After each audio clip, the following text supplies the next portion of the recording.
and his group would go in. They were very militant back then. There was a lot of racial tension going on, but he was very much like the Muhammad Ali in his karate community, because he would take the mic from the promoters and challenge everybody. So it wasn't like he was just talking. I mean, he wanted to fight anybody that would fight him, and would go in, and all of his fighters would dominate all the New York tournaments, win all the tournaments. And so he talked to Don King, and Don King got him under contract, and he had a whole entourage and everything. He had a suite in the Rockefeller Plaza Center, and but they called me, they wanted me to fight him. Of course, back then I was light heavyweight, but I was about 175 pounds, and Karriem was probably about 220 at the time, 6'3", pretty good sized guy. I mean, real good technician, splits, kicks high. He looked the part. He looks pretty deadly, and he sparred with Muhammad Ali. He was one of his sparring partners, so they knew he could fight. So I think they were just looking for a way to showcase him. 4 days before that fight, I get 11 stitches over my left eye in training.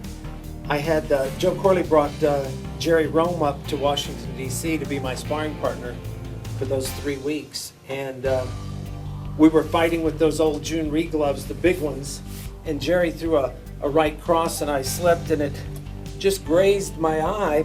Didn't bruise it, swell it, but it sliced it. Had 11 stitches put in it 4 days before. So we thought that they were going to cancel the fight. We had a press conference on Thursday before the fight was on a Saturday. I got the cut on Sunday. So on Thursday morning, we went and had the stitches taken out so they couldn't see it. Went to Elizabeth Arden and had a professional makeup job on it. Joe Corley and Mike Anderson were both at the press conference there in Washington, D.C., the Touchdown Club, which is a big sports club in D.C.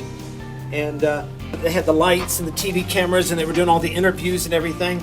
And I'm getting ready to go up on the podium to talk, and they were getting ready to introduce me, and it's hot under the lights, so I'm wiping the sweat off, and I wipe a glob of the makeup off, and now there's a big hole in the side of my eye.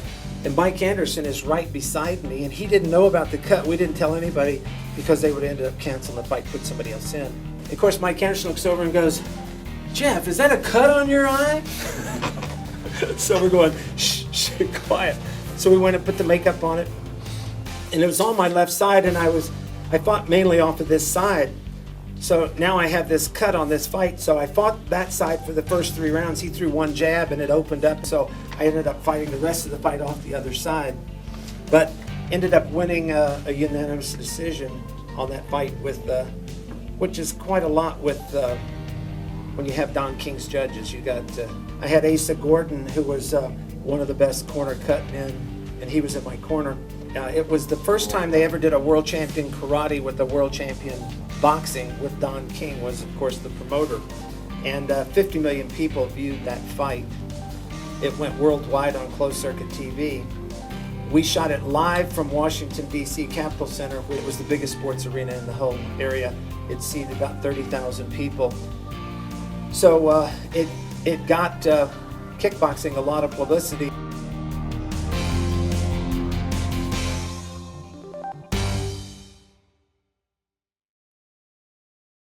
Hello and welcome to this historic retrospective coverage of the Jeff Smith Karriem Allah fight from 1975, brought to you by the Joe Louis Fighting Systems. I'm Mark Graden, and joining me is Mike Anderson, the man you see in front of you, who is the original ring announcer for the fight. Mike, welcome to the fight. Yeah, hi Mark. It's really interesting to look back over a 32-year span and see this very historical fight. It was historical because this was the first time they ever had a satellite hookup. So this was viewed by 50 million people, making it the most viewed kickboxing or martial arts match in history. Amazing numbers of people saw this fight. You were told by the text that when they turned the satellite image on, first thing that they saw was your face.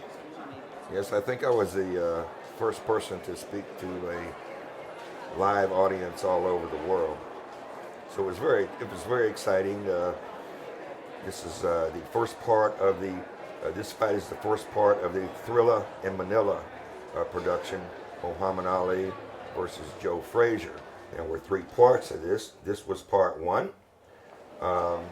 Part 2 were 2 world title fights out of New York, and the show culminated with the title fight, Muhammad Ali versus Joe Frazier. Now we see Jeff Smith in the corner with Asa Gordon, his coach, preparing his gloves for the match. And of course, on the right is Joe Corley. Of course, we always recognize his hair. And right there with a black belt club jacket on was Jerry Rome, who was Jeff Smith's sparring partner throughout the 70s, and a fantastic fighter in his own right. Jeff Smith's sparring partner. Jerry went on to become the WAKO heavyweight champion of the world on 3 different occasions. It's interesting to see all this footage. We're actually going to go all the way through with all this historic footage, and people haven't viewed this fight in many, many years, and we're very excited to be bringing it to you. We'll see many people that we'll recognize in this presentation. It was a long time ago, and it's interesting how many of the people who are central to kickboxing back then are still central today. Then here's Karriem Allah coming to the ring. Tell us a little bit about Karriem Allah, Mike. Karriem Allah is a martial artist, a traditional martial artist. He's one of the prominent teachers, really, in the United States. As a matter of fact, a young man named Kevin Thompson, who they call KA, short for Karriem Allah #1, went on to become the world champion. That's right. Karriem Allah, the instructor of little K.A., Kevin Thompson. I was actually on the team in 1990 in Venice, Italy, where Jeff Smith was the coach, and little K.A. was there also on the team. And there was a lot of talk about this fight during that time, and it was 15 years later at the time. It's interesting, Jeff Smith has had many of the most historic bouts in all of kickboxing. Some of the most memorable fights ever have come from Jeff Smith, including his 2 historic bouts with Wally Slokey, and of course his very controversial only loss versus Dan Macaruso. And of course this fight is probably the jewel in the crown of his great fight history. Yeah, Jeff was undefeated at this time. And he went for several years being undefeated. I'm not really familiar with his ultimate loss. We see over there the official is Dr. Mwangi, who is still active today. And that's right. He is the senior mentor for the Joe Louis organization, and he's the man who brought Burmese Bando to the United States. You see him on the right side of your screen. He is the center referee, an amazing martial artist in his own right. I see him at the Joe Louis conference every year, and he's pushing 80 years old, and he's absolutely amazing the way the guy moves. And he's just a wealth of knowledge. Yeah, I was mentioning before about Karriem Allah having a traditional martial arts background, which he does, but he also has a background as a boxer. And this is what actually qualified him for the fight, his boxing and his overall martial arts and boxing prowess. That's right. This should be known that he was actually handled by Don King at the time, and this fight was set up actually to showcase Karriem Allah. Yes, it was. This was put together by Don King's people, and this, of course, is a Don King production. He's a tremendously talented martial artist, as you'll see. And it's a great matchup. Jeff Smith in the gray and green with the green stripe, and Karriem Allah with the red pants and the red belt on, and the yellow, I guess those are Junri karate chops, correct? Yes, they're wearing, back in those days, we wore the rubber gloves, which of course nowadays boxing gloves are used in place of the rubber gloves. Jeff Smith is, you're going to see a very powerful fighter in Jeff Smith. He's one of my favorites. He's a very, very powerful kicker and a powerful puncher. And stamina is his middle name. This man is not going to get tired. That's right. I've seen just about every one of Jeff Smith's fights, and he had many fights that went well into the later rounds. And as we'll see, his conditioning is absolutely impeccable.